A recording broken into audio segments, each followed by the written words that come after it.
اعوذ باللہ من الشیطان الرجیم بسم اللہ الرحمن الرحیم۔ اب یہ قرآن کے بارے میں تمہارا طرز عمل کیا ہوگا؟ تصویر دکھائی جا رہی ہے پھر سابقہ امت کی، انہیں بھی ہم نے دی تھی کتاب تورات۔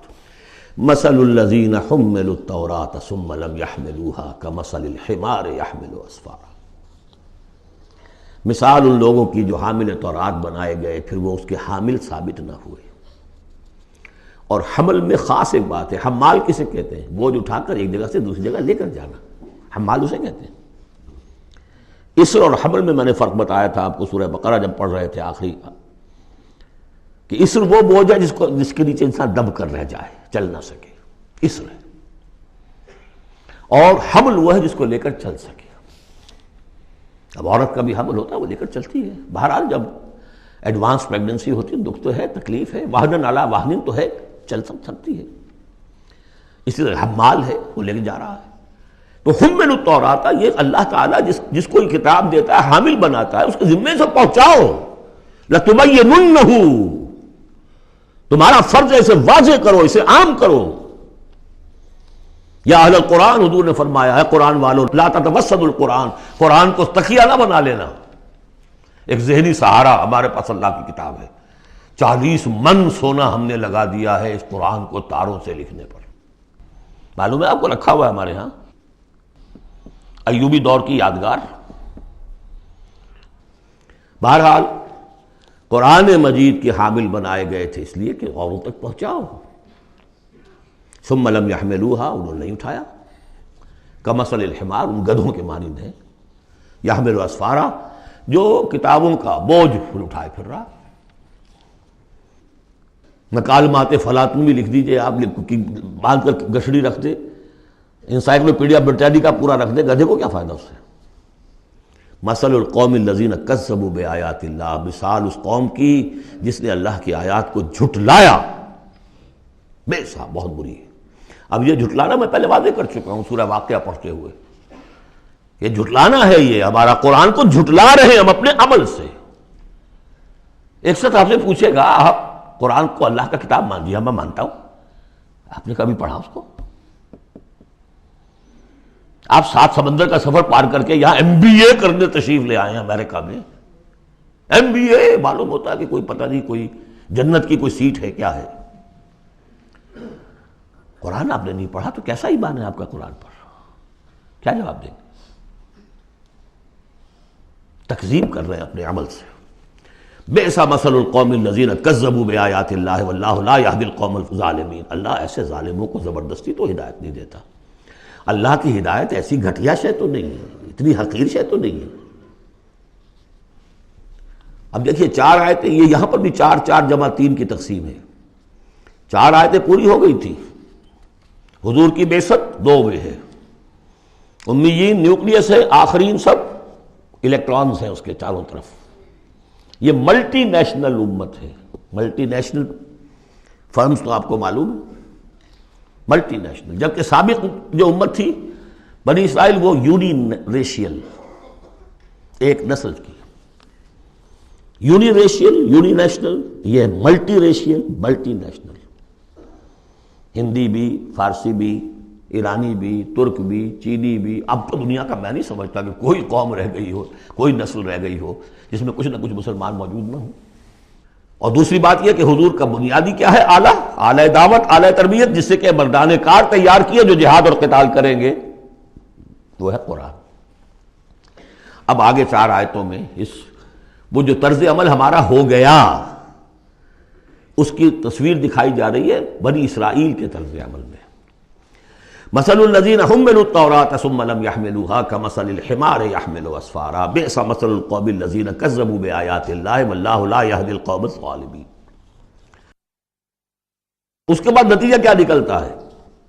جو آیات الہیہ سے رشتہ ٹوٹے گا تو سہارا کیا چیز رہ جائے گی؟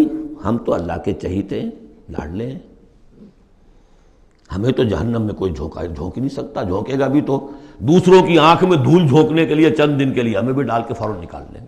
اللہ کو بھی چوری کرنی ہے، خیانت کرنی ہے، ہمارے لیے کرنی ہے۔ اور ہم جیسے بھی کچھ ہیں، جو بھی کچھ ہیں، زانی ہیں، شرابی ہیں، جو بھی کچھ ہیں، لیکن تیرے محبوب کی امت میں، جب تیرے محبوب کی امت میں ہے سیلویشن از گارنٹیڈ، شفاعت تو ملنی ہی ملنی ہے. بہت زیادہ کرنا ہے تو کسی بزرگ کی مزار پہ دیگے بھی چڑھا ہے، بس اور کیا رہ گیا. یہ ہے وہ سارا معاملہ، یہ ہے وہ امانی، یہ ہے وہ من گھڑت خیالات، یہ ہے وہ وشفل تھنکنگ سے جو عقیدوں کی شکل بن جاتی ہے، جس کی وجہ سے عمل سے، وہ جو اقبال نے کہا کہ پتہ نہیں نام کیا ہے اس کا، خدا فریبی کہ خود فریبی، عمل سے فارغ ہوا مسلمان بنا کے تقدیر کا بہانہ. وہ تقدیر کی بجائے آپ یہاں یہ عقائد جوڑ لیجئے تو پھر عمل کی کیا ضرورت ہے؟ بے وقوف ہوگا جو عمل کرے. رشوت نہ لے، عیش نہ کرائے بچوں کو، بے وقوف ہے، احمق ہے، پاگل ہے. قل یا ایھا الذین ھادوا ان زعمتم انکم اولیاء للہ من دون الناس، کہہ دیجئے اے نبی، اے وہ لوگوں جو یہودی ہو گئے ہو، اگر تمہارا واقعی یہ گمان ہے کہ تم اللہ کے دوست اور اللہ تمہارا دوست ہے. ان زعمتم، زوم کا لفظ اردو میں بھی بولتے ہیں خیال خام کے لیے، بڑا زوم ہو گیا اسے. ان زعمتم، اگر تمہیں یہ خیال خام لاحق ہو گیا ہے، انکم اولیاء للہ من دون الناس فتمنوا الموت ان کنتم صادقین، یہ سورہ بقرہ میں آ چکا مضمون. اگر ایسے واقعی خیال ہے تو تمہیں موت کی تمنا کرنی چاہیے. دوست سے ملنے کی آرزو ہوتی ہے یا ہجر کی؟ وصال چاہیے یا ہجر چاہیے؟ وَلَا يَتَمَنَّوْنَهُ أَبَدًا بِمَا قَدَّمَتْ أَيْدِيهِمْ، یہ ہرگز تمنا نہیں کر سکتے موت کی. کیوں؟ بسبب اس کے جو ان کے ہاتھ آگے بھیج چکے ہیں. انہیں معلوم ہے ہم نے کیا کرتوت آگے بھیجے. بل الانسان علی نفسہ بصیرہ، انسان کو خود معلوم ہے کہ میں کیا کچھ بھیج چکا ہوں، کیا کیا کمائیاں کی ہیں، کیا کیا حرام خوریاں کی ہیں. وہ سارے کے سارے جو ہیں وہ تو آگے بھیجے ہوئے ہیں. واللہ علیم بالظالمین، اللہ ان ظالموں سے خوب واقف ہے. قل، اے نبی ان سے کہہ دیجئے، ان الموت الذی تفرون منہ فانہ ملاقیکم، وہ موت جس سے تم بھاگتے ہو وہ تم سے ملاقات خود فرما لے گی. تم بھاگتے رہو، انہ ملاقیکم، وہ آن کھڑی ہوگی سامنے. ثم تردون الی عالم الغیب والشہادہ، پھر تمہیں لوٹا دیا جائے گا اس ہستی کی طرف جو غیب اور شہادہ سب کا جاننے والا ہے، جو تمہارے سامنے ہے اس کا بھی، جو تمہارے پیچھے ہے اس کا بھی، جو بحیثیت نوع انسانی تمہارے لیے کھول دیا گیا اس کا بھی، اور جو تمہارے سے غیب میں رکھ دیا گیا اس کا بھی. فَيُنَبِّئُكُم بِمَا كُنتُمْ تَعْمَلُونَ، پھر وہ تمہیں جتلا دے گا جو کچھ تم کرتے رہے تھے. یہ دوسرا حصہ ہو گیا 4 آیات کا. گویا کہ جو کتاب محمد رسول اللہ دے کر گئے ہیں، قد ترکتم، اور جس کے لیے حکم دے کر گئے تھے کہ اب تمہارے ذمے ہے، میرے کندھے پر سے یہ بوجھ اتر کر تمہارے کندھوں پر آ گیا ہے. الا هل بلغت انا نشهد انك قد بلغت واديت ونصحت، انا نشهد انك قد بلغت الرسالة واديت الامانة وكشفت الغمة. یہ تو گواہیاں لی ہیں. اس کے بعد اللہم اشہد، اللہم اشہد، اے اللہ تو بھی گواہ رہے، یہ مان رہے ہیں. اور پھر فَلْيُبَلِّغِ الشَّاهِدُ الْغَائِبَ، ایک سائی آف ریلیف. میرے کندھے پر جو بوجھ تھا، اِنَّا سَنُلْقِي عَلَيْكَ قَوْلًا ثَقِيلًا، آج وہ بوجھ میرے کندھے سے اتر گیا، لیکن تمہارے کندھوں پر آ گیا. مجھے تو صرف امیین تک یہ فرض براہ راست انجام دینا تھا، تمہیں پوری نوع انسانی تک انجام دینا ہے. A heavy burden. اس کے لیے یہ ہے دوسرا حصہ 4 آیات کا. صدق اللہ العظیم.